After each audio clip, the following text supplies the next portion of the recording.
আমি কুন্তলাস। আমি এসেছি বাঁকুড়া ডিস্ট্রিক্টের অন্তর্গত ইন্দাস থানা রোল গ্রাম থেকে।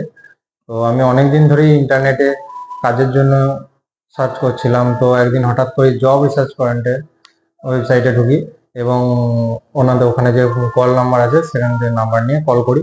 কল করার পর আমাদের যে বাঁকুড়া ডিস্ট্রিক্টে বড়জোড়া আছে, সেখানে জব রিসার্চ পয়েন্ট নামে একটি সেন্টার আছে। সেখানে আমি কল করে ওনাদের কর্তৃপক্ষের সঙ্গে যোগাযোগ করি এবং সেখান থেকে বলেন যে আমাকে ওখানে আসার জন্য, এবং ওখানে একদিন গিয়েছিলাম, সেখানে গিয়ে রেজিস্ট্রেশন করেছি। তো আজকে আমার জয়েনিং ডেট। তো আমি ওনাদের কথা মতো জব রিসার্চ পয়েন্টে আসি এবং সেখানে এসে জবে রেজিস্ট্রেশন করি এবং জবে রেজিস্ট্রেশন করি এবং তাদের সাথে এগ্রিমেন্ট করি। ওনারা বলেছেন যে 3 থেকে 7 দিনের মধ্যে আমাকে জয়েন করাবেন এবং তাদের কথা মতো 3 থেকে 7 দিনের মধ্যে জয়েন করিয়েছেন। আজ আমার জয়েনিং ডেট। তো আজ আমি থ্যাংক ইউ ফর